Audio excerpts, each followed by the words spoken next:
If you keep seeing that you discovered a premium feature message on Spotify, here are a few things you can do.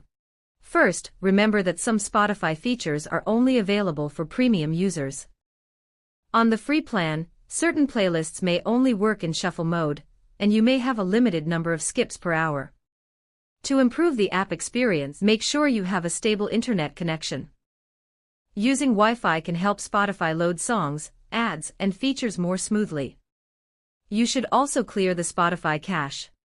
Open your phone's Settings app, go to Apps, select Spotify, then open Storage and tap Clear Cache. After that, restart the app.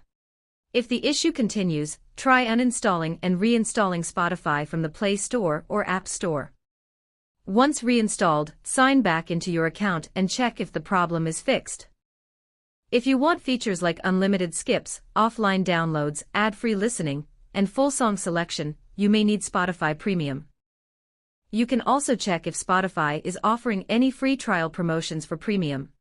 If this tutorial helped you, don't forget to like, share, and subscribe for more tech tips and tutorials.